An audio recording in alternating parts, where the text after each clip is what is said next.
اور اللہ نے اہم حکم یہ بھی بیان کیا کہ جب عورت کو طلاق دو تو جہاں وہ طلاق کے بعد نکاح کرنا چاہتی ہے اس کے نکاح میں رکاوٹ مت بنو، کباب میں ہڈی بننے کی کوشش مت کرو۔ یہ بھی زمانے جاہلیت میں ہوتا تھا اور آج بھی ہوتا ہے۔ فلا تعضلوهن ان ينكحن ازواجهن، اگر تم نے چھوڑ دیا ہے اس کو، عرب اس کو غیرت کا مسئلہ بنا لیا کرتے تھے کہ ہم نے چھوڑا ہے تو اب ہم کہیں اور اس کی شادی نہیں کرنے دیں گے۔ ہمارا معاذ اللہ یوں کہتے تھے تھوکا ہوا مال، جیسے آج بھی لوگ کہتے ہیں ہم نہیں کہیں اس کو نکاح کرنے دیں گے۔ اس سے بھی قرآن نے کیا کیا؟ منع کیا۔ اور اس سے بھی منع کیا کہ اپنی مرضی سے زبردستی اس کا نکاح بھی مت کراؤ طلاق یافتہ کا۔ ینکحن ازواجہن، اپنے سلیکٹڈ شوہر سے نکاح کرنا چاہتی ہے تو تم کباب میں ہڈی بولو نہیں بنو، یعنی اس کو یہ رائٹ ہے کہ وہ جہاں چاہے نکاح کرے۔ یہ بھی خرابی ہے آج کل بعض علاقوں میں، یہ خرابی ہے کہ بیوہ کو یا طلاق یافتہ کو نکاح تو کرنے دیتے ہیں لیکن بعض علاقوں میں دستور ہے نکاح ہمارے ہی خاندان میں ہوگا، آپ ہمارے خاندان سے باہر نہیں جا سکتی۔ اس کو بھی قرآن نے کیا کیا؟ بولو ختم۔ نکاح بھی سے بھی نہیں روک سکتے اور نکاح بھی وہاں ہوگا جہاں آپ نہیں بلکہ یہ چاہے گی۔ اس میں اللہ نے عمر کی کوئی قید نہیں لگائی، 40 سال کی بیوہ یا طلاق یافتہ ہو، 50 سال کی ہو، 55 سال کی ہو، یہ تمہارا ہیڈ ایک نہیں ہے، تمہیں زیادہ ٹینشن لینے کی ضرورت نہیں ہے۔ لوگ بڑی ٹینشن لے رہے ہوتے ہیں کہ تمہیں ضرورت کیا ہے، اب 4 بچے ہیں تمہارے، 5 بچے ہیں، اس عمر میں تمہیں شادی کرتے ہوئے شرم نہیں آتی؟ چھوڑو بھائی، کیا ضرورت ہے؟ تو اللہ فرماتے ہیں کہ تمہیں ٹینشن لینے کی ضرورت بولو یہ اس کا ہیڈ ایک ہے، یہ تمہارا ہیڈ ایک نہیں ہے۔ جیسے کوئی 4 شادیاں کر رہا ہے تو اس کا ہیڈک ہے نا، آپ کا ہیڈک تھوڑی ہے یہ۔ آپ پتہ نہیں کیوں پریشان ہے، مفتی صاحب وہ کیا ہو گیا، وہی ان کا ہیڈک ہے، آپ کا ہیڈک نہیں ہے یہ۔ میں اپنی بھی درمیان میں لگا دیتا ہوں نا۔ تو ہر ایک کے ہیڈک ہم نے پالے ہوئے ہیں، وہ یہ کیوں کر رہا ہے، وہ یہ کیوں کر رہا ہے، وہ کم عمر سے شادی کیوں کر رہا ہے، وہ بڑی عمر سے شادی کیوں کر رہی ہے، یہ ہوتے ہیں نا لوگوں کے مسائل۔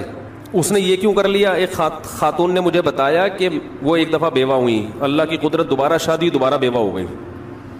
تیسری دفعہ جب ان کی شادی ہو رہی تھی لوگ مذاق اڑا رہے تھے، بس کرو یار 2 دفعہ بیوہ ہو گئی، اب آرام سے بیٹھو۔ اب وہ بیوہ تو کوئی بھی ہو سکتا ہے، جوانی میں بھی عورتیں بیوہ ہو جاتی ہیں۔ تو اب دیکھو لوگوں کو تکلیف ہو رہی ہے، بھائی یہ اس کا ہیڈک ہے۔ اچھا لوگ اس سے شادی کرتے ہوئے ڈر رہے تھے ان سے کہ میں بھی بیوہ پھر میں نہ مر جاؤں، تو اس سے کوئی تعلق نہیں ہے۔ ہو سکتا ہے 2 دفعہ بیوہ ہونا تقدیر میں لکھا ہو، 3 دفعہ نہ ہو۔ یہاں مجھے وہ چٹکلا یاد آتا ہے، وہ ایک آدمی نے، ابے چھوڑو چٹکلوں کو، ابھی قرآن کو فوکس کرتے ہیں۔ آخر میں چٹکلے ہونا یہ صحیح ہوتا ہے، درمیان میں ہی آ جائیں تو پھر سارا موضوع چینج ہو جاتا ہے۔ اتنے اچھے احکام بیان ہو رہے ہیں قرآن کے، آگے اس کو آپ نے لوگوں کو بتانا بھی ہے۔ تو اللہ نے حکم دیا کہ طلاق کے بعد ایک دھیلا واپس نہیں لینا، خلا کی صورت میں لے سکتے ہو مگر خلا بھی شوہر کی رضا سے ہوتا ہے، یک طرفہ نہیں ہوتا، یاد رکھیں۔ دوسرا کام تم نے کیا کرنا ہے، اس کو کہیں اور نکاح سے روکنا نہیں ہے۔ تیسرا کام یہ کرنا ہے نکاح بھی وہاں کرنا ہے جہاں وہ چاہتی ہے، تمہاری مرضی نہیں مسلط ہوگی، اس کی مرضی چلے گی۔ اور اگر پرانے شوہر سے نکاح کرنا چاہے اور 2 طلاقیں ہوئی ہوں تو وہاں بھی کر سکتی ہے، کیونکہ آیت کا ایک شان نزول بھی ہے۔ ایک صحابی نے اپنی بہن کا نکاح کسی صحابی سے کرایا، تھوڑے دنوں میں طلاق ہو گئی، طلاق ایک تھی، عدت ختم ہوئی، نکاح ختم۔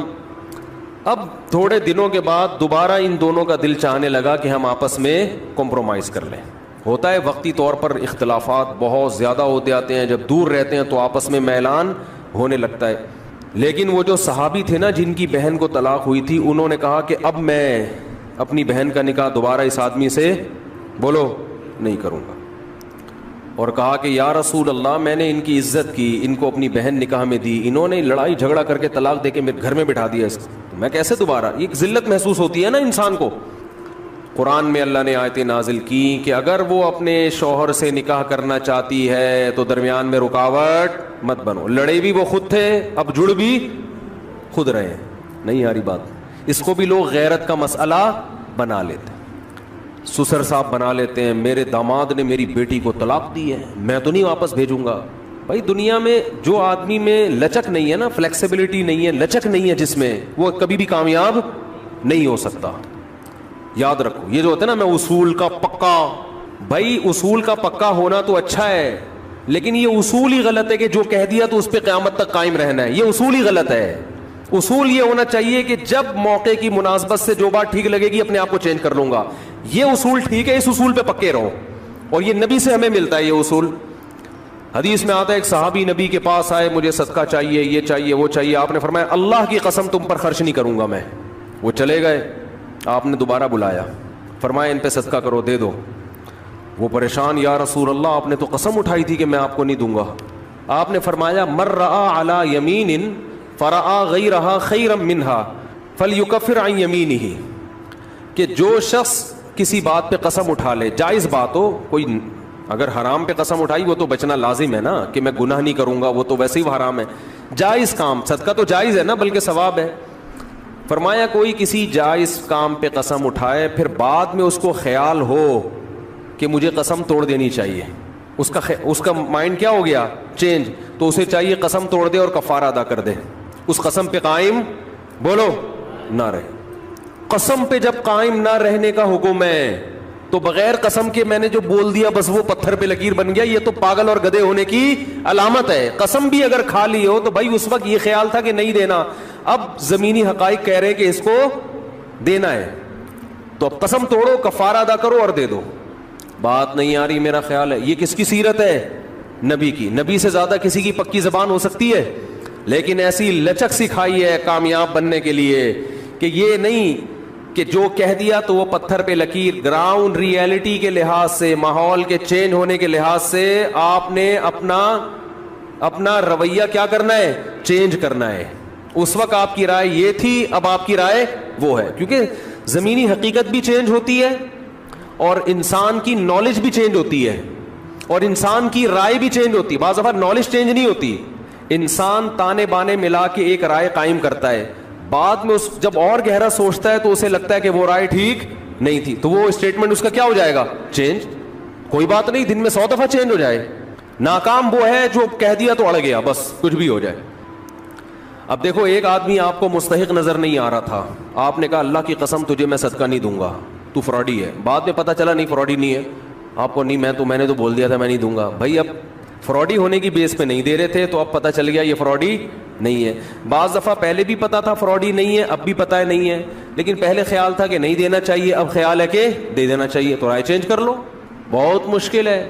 اور گھریلو جھگڑوں میں تو میاں بیوی کی طبیعت میں اگر لچک نہیں ہے نا, 4 دن بھی ان کا رشتہ نہیں چل سکتا. یہ تو مجھ سے ابھی لکھوا کے سگنیچر انگوٹھے لگا لو, جیسے سبزی والے نے ٹھپے لگائے تھے انگوٹھے لے کے گھوم رہا ہوں. لیکن آپ انگوٹھے نہیں, آپ مجھے پکڑ لینا, میں کہاں بھاگوں گا. وہ جب بھی انگوٹھے کی بات آتی ہے مجھے وہ سبزی والا یاد آتا ہے جس کو میں نے بزنس کے لیے پیسے دیے تھے, اور اس نے ایمانداری میں اسٹیمپ پیپر پہ اپنے انگوٹھے لگا کے دیے تھے. جب وہ پیسے لے کے بھاگا تو 3 سال میں نے وہ انگوٹھے سنبھال کے رکھے. اب لوگ مجھے کہتے ہیں نا وہ فلاں آدمی کو میں اتنے کروڑ روپے دے رہا ہوں تو اتنا ایماندار ہے, میں تو اسٹیمپ پیپر پہ لکھوا رہا ہوں اور انگوٹھے بھی لگوا رہا ہوں. میں کہتا ہوں یہ انگوٹھوں کا تذکرہ میرے سامنے مت کیا کرو, انگوٹھوں سے کچھ بھی نہیں ہوتا. بندہ اگر 2 نمبر ہے, اسٹیمپ پیپر بکری کو کھلا دینا, کسی کام کا نہیں ہے یہ اسٹیمپ پیپر, عدالت سے بھی نہیں نکلوا سکتے. سمجھتے ہو, لکھوایا کرو ضرور, لیکن اس سے ہوگا کچھ بھی نہیں. عدالت انگوٹھا دیکھ کے بولے گی بٹ ٹھیک ہے انگوٹھا, اب انگوٹھے کو پکڑ کے جیل میں ڈال دو, بس انگوٹھے کو دیے تم نے پیسے. بندہ تو پکڑائی میں آئے گا ہی نہیں, آ بھی گیا تو کچھ بھی نہیں کر سکتے. عدالت کہے گی دیے کیوں تھے. تو پیسہ دینے سے پہلے 100 دفعہ سوچا کریں. خیر, تو کیا بات چل رہی تھی, ابے انگوٹھے کی بات کہاں سے آئی. ہاں, لچک پیدا کرنا چاہیے. میاں بیوی کا رشتہ تو ایسا ہے کہ اگر آپ کہنے کہ جو میں نے کہہ دیا بس وہ کیا ہے, آرڈر از آرڈر, تو بھائی اس کا مطلب آپ میدان جنگ میں کھڑے ہوئے ہیں, دشمن کی فوجیں آپ کے سامنے ہیں, اور آپ ایک فوج کی کمانڈ کر رہے ہیں کہ گولی چلانے کا آرڈر دیا تو کیا کرنا ہے. یہ گھر ہے, یہ میدان جنگ بولو نہیں ہے. یہاں آپ کا اسٹائل یہ ہونا چاہیے, آپ نے بیوی کو آرڈر دیا, گراؤنڈ ریئلٹی یہ کہہ رہی ہے کہ بھائی میرا روب اس پر بیٹھا ہوا ہے اور وہ پکوڑے بنا کے خود ہی کھا رہی ہے, آپ کو ایک لقمہ بھی نہیں کھانے دے رہی. آپ غصے میں آئے, آپ نے کہا بیگم مزید پکوڑا اگر کھایا نا تو گراؤنڈ ریئلٹی کہہ رہی ہے کہ اس دھمکی سے یہ پکوڑے کھانا چھوڑ دے گی نا. لیکن آگے اس کا ایٹیٹیوڈ آپ نے دیکھا, اس نے کہا تو کیا کر لے گا, فوراً وہ کرچلی اٹھائی, تو کیا کر لے گا, فوراً لچک پیدا کرو. بولو تو صبر کروں گا اور کیا کروں گا. یہ کامیاب, یہ گھر کیا کیسے چلے گا, یہ رشتہ جوڑا رہے گا. اگر آپ نے اس کا ایٹیٹیوڈ دیکھ کے, اس کی پیشانی پہ سلوٹیں دیکھ کے اپنی دھمکی کو واپس نہیں لیا تو یہ گھر کیا ہوگا؟ پکوڑے تو کھا لو گے آپ لیکن آپ کے بچوں کی ماں مارکیٹ سے شارٹ ہو جائے گی. تو اس میں گھر کے اندر کا اصول لچک. کامیاب آدمی وہ, ہاں ناقابل برداشت کوئی معاملہ ہو جائے تو ایک الگ بات ہے. تو اللہ نے کیا حکم دیا کہ اگر ڈیورس ہو گئی ہے پھر دوبارہ ملنا چاہتے ہیں تو کباب میں ہڈی بولو مت بنو, ملنے دو ان کو, کوئی مسئلہ نہیں ہے. ہاں یہ قرآن نے کہا ہے کہ اس شرط میں ملیں کہ ان کا اپنے بارے میں یہ خیال ہو کہ دوبارہ وہ جھگڑے نہیں کریں گے. ایسا نہ ہو ملتے پھر وہی ٹینشنیں شروع کر دیں. اب دوبارہ اپنی اصلاح کر کے آئیں کہ بھئی اب ان ماضی کے قصوں کو چھیڑنا نہیں ہے. لیکن یہ ایک یا دو طلاقوں کے بعد ہے, 3 طلاق کے بعد نہیں مل سکتے جب تک کہ کہیں اور نکاح نہ ہو جائے اس کا. تو خیر قرآن مجید میں اس میں اللہ نے یہ بھی حکم دیا وَلَا يَحِلُّ لَهُنَّ أَن يَكْتُمْنَ مَا خَلَقَ اللَّهُ فِي أَرْحَامِهِنَّ. 100 روپے میں حور کا چانس لینے میں کوئی حرج نہیں. لیکن یہی مولوی صاحب اگر آپ سے کہیں کہ 5 کروڑ روپے اس ڈبے میں ڈال دو اور گارنٹی سے کہتا ہوں کہ تمہیں 70 حوریں ملیں گی, آدمی کہتا ہے مولوی صاحب 70 کیا 70,000 بھی ہونا, 5 کروڑ کی رقم میں داؤ پہ لگانے, نہیں ملی تو کیا ہوگا؟ کیا خیال ہے, کیا خیال ہے بھائی؟ نہیں ملی تو کیا ہوگا؟ چوڑے میں آ جائیں گے. 5 کروڑ یہاں والی جو ہے وہ بھاگ جائے گی ہماری جو اپنی حور ہے. جب سارے پیسے اس کو پتا چلیں گے نا حور کی بھیٹ چڑھا دی ہے اس نے, تو یہاں والی کیا ہوگی؟ وہ بھاگ جائے گی. بڑی قربانی انسان ناممکن ہے جب تک اپنی آنکھوں سے یہی منظر 70 حوریں لا کے اس کے سامنے کھڑی کر دی جائیں اور کہے 5 کروڑ روپے دے اور یہ 70 حوریں لے جا, پھر گن پوائنٹ پہ نا لوگوں سے چھین کے 5 کروڑ روپے کا انتظام کرے گا. سمجھ میں آ رہی ہے بات کہ نہیں آ رہی؟ تو اب میں اس سوال کو دوبارہ لے کر آتا ہوں کہ بھائی میرے پاس اگر یہ آپشن ہوتا کہ میں اسلام کو خدا نخواستہ چھوڑ دیتا تو اسلام مجھے یہ آپشن دے نہیں رہا. وہ کہہ رہا ہے آخرت میں تمہارا کیا ہوگا؟ بے تحاشا نقصان. بلکہ اسلام تو مجھے کہہ رہا ہے کہ اگر کبھی موقع ملے اللہ کے راہ میں لڑنے کا اور جہاد تم پہ فرض ہو جائے تو جان بھی دینی پڑی تو آپ کو جان دینی پڑے گی. غزوہ تبوک میں ہوا نا جہاد فرض عین ہوا, بہت سارے صحابہ جنہوں نے بڑی بڑی قربانیاں دی تھیں. غزوہ احد میں قربانیاں تھیں, غزوہ بدر میں ان کی قربانیاں, پھر فتح مکہ میں وہ شریک تھے, غزوہ خندق میں انہوں نے پیٹ پہ پتھر باندھے, بھوک پیاس برداشت کی, اپنے گھروں کو قربان کر دیا. حضرت ابو سعید خدری رضی اللہ تعالی عنہ 10 سال کے نبی کی خدمت میں آئے, یا رسول اللہ میرے باپ بھی احد میں شہید ہو گئے, میرا بھائی بھی احد میں شہید ہو گیا, گھر میں کمانے والا کوئی بھی نہیں ہے, آپ ہمارے ساتھ تعاون کریں. بتاؤ میرے پاس اگر کوئی آتا, میں کہتا یار اس آدمی نے میرے لیے اتنی بڑی قربانی دی ہے کہ باپ بھی شہید کروا دیا, بھائی بھی, اور گھر میں اب کوئی کمانے والا نہیں ہے, میں بے تحاشا چندے کا اعلان کرتا کہ نہیں کرتا کہ یار یہ تو میرا خاص وفادار آدمی ہے. نبی نے اعلان نہیں کیا. نبی نے کیا فرمایا؟ من یستعفف یعفہ اللہ, جو اپنے دامن کو مخلوق کے سامنے ہاتھ پھیلانے سے پاک رکھنا چاہتا ہے نا, چاہتا ہے اللہ بھی ہمیشہ اس کے دامن کو مخلوق سے پاک. ہاتھ کس کے ساتھ سامنے پھیلا رہا ہے؟ پیغمبر کے. لیکن پیغمبر اپنے آپ کو بھی مخلوق کی فہرست میں لا رہے ہیں, خالق کی فہرست میں نہیں لا رہے. پیغمبر سے بڑا کوئی ہو سکتا ہے؟ لیکن نبی کیا کہہ رہے ہیں؟ میں بھی تو مخلوق ہوں. اچھا جو کمزور ایمان والے لوگ تھے ان کو نبی نے چندہ کر کے دیا, جن کا خیال تھا نا کہ یہ پکے ایمان والے, ان کو نہیں دیا. حالانکہ وہ تو زیادہ اپنے ہیں, جو اپنے تھے ان کو پیسے دینے سے منع کر دیا. نہیں بھائی, ان کی عادت خراب نہیں ہونی چاہیے. نبی سے بھی نہ مانگے کبھی, اور صراحتاً منع نہیں کیا کہ مت مانگو, اشارے سے منع کیا ہے. من یستعفف یعفہ اللہ, جو اللہ سے پاک دامنی طلب کرتا ہے. پاک دامنی کا کیا مطلب؟ دامن رسوا نہ ہو. پاک دامنی زنا سے بچنے کو بھی کہتے ہیں کیونکہ زنا کرنے سے انسان کی عزت چلی جاتی ہے. پاک دامنی بھیک سے بچنے کو بھی کہتے ہیں کیونکہ مانگنے سے بھی انسان کی عزت چلی جاتی ہے, اگر عزت ہو. کیونکہ بہت سے لوگ کہیں گے ہم تو صبح شام مانگتے رہتے ہیں, ہمیں تو کوئی عزت نہیں جا رہی ہماری. وہ ایک آدمی کسی محلے میں گیا, آیا, کہتا ہے یار اللہ کا شکر ہے کہ میری عزت نہیں ہے. میں نے کہا اس میں شکر کی کیا بات ہے؟ کہنا اگر عزت ہوتی تو آج میری بہت زیادہ بےزتی ہو جاتی تھی. آج میں نے ایسا کام کیا اس محلے میں کہ میری اگر عزت ہوتی نا تو آج میں بہت بے عزت ہو جاتا. تو کہہ رہے شکر ہے میری پہلے سے سرے سے کوئی عزت تھی نہیں. تو ہمیشہ بے عزتی عزت دار لوگوں کی ہوتی ہے, جو بے عزت ہوتے ہیں ان کی کوئی عزت نہیں ہوتی. تو بھیک مانگنے سے عزت جاتی ہے ان لوگوں کی جن کی پہلے سے سوسائٹی میں کوئی عزت ہو. تو نبی صلی اللہ علیہ وسلم نے فرمایا من یستعفف, جو اللہ سے پاک دامنی طلب کرتا ہے, یعنی اپنی عزت بچانا چاہتا ہے, اللہ بھی اس کی عزت بچاتے ہیں. کیا مطلب؟ اسے بھیک کے داغ سے ہمیشہ کے لیے محفوظ کر لیتے, غیب سے اس کے لیے روزی کا انتظام کرتے ہیں. تھوڑا صبر کر لیا جائے نا, پیٹ کاٹ لیا جائے, بھائی کسی سے مانگنا نہیں ہے, تو اللہ پھر مدد کرتے ہیں. اللہ کہتے ہیں اس نے نہیں ہاتھ پھیلایا نا, اب میں اس کو لوگوں کا محتاج نہیں ہونے دوں گا, لیکن صبر کرنا پڑے گا. اور پھر دوسری بات نبی نے فرمائی, وَمَن يَتَصَبَّرْ يُصِبِّرْهُ اللَّهُ, جو اللہ سے صبر مانگتا ہے. اب سوال پیدا ہوتا ہے, اس عزت بچانے کے لیے تو بہت صبر کرنا پڑے گا. 10 سال کا بچہ جس کا باپ بھی شہید ہو گیا, جس کا بھائی بھی شہید ہو گیا, ماں اکیلی گھر میں ہے, وہ کیا کہے گی, بھائی ہم نے اپنے خاندان کے سارے لوگ تو لٹا دیے, اب ہم فاقے کیسے برداشت کریں. تو ٹھیک ہے, عزت اہم چیز ہے, صبر کتنا کرنا پڑے گا اس کے لیے. لیکن نبی نے اگلی جملے میں یہ بتا دیا, من یتصبر, جو اللہ سے صبر مانگتا ہے نا, یصبرہ اللہ, اللہ اسے صابر بھی بنا دیتے ہیں. یہ صبر بھی کس سے مانگو, خالی پیسے نہیں اللہ سے مانگنے. غربت اور مہنگائی میں جو ٹینشن ہوگی, اس ٹینشن کو ختم کرنا بھی کس سے مانگنا ہے, اللہ سے. اللہ مجھے اس پہ صبر دے, تو اللہ صبر دے دیتا ہے.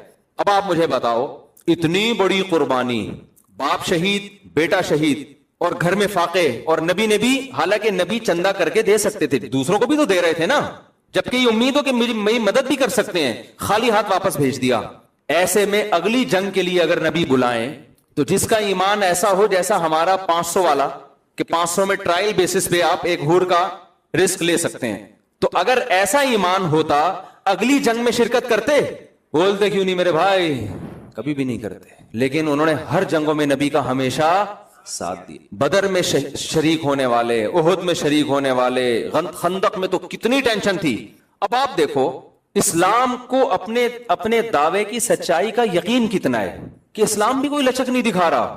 تبوک کا جب موقع آیا نا, تو تبوک سے زیادہ سخت, اگر آپ تاریخ اٹھا کے دیکھیں, ایسا لگتا ہے کہ اس سے زیادہ سخت کوئی آزمائش کا موقع تھا نہیں. احد میں بھی لڑائی بڑی سخت ہوئی ہے, لیکن وہ تو لڑنے کے بعد پتا چلا نا کہ سخت ہوئی ہے, پہلے تھوڑی پتا تھا. تبوک میں پہلے سے پتا تھا کہ اتنی ٹینشن والی لڑائی اب تک عالم اسلام میں ہوئی نہیں ہے, کہ بہت لمبا سفر, انتہائی شدید گرمی, اور کھجوروں کے پکنے کا ٹائم, جو پورے سال باغ پہ محنت کی ہے وہ پھل توڑنے کا وقت ہے. اور رومیوں سے لڑائی, انگریزوں سے, جو آج کے انگریز ہیں, یہ اس زمانے میں بڑے ماہر تھے, یہ ان سے لڑائی ہے. اتنا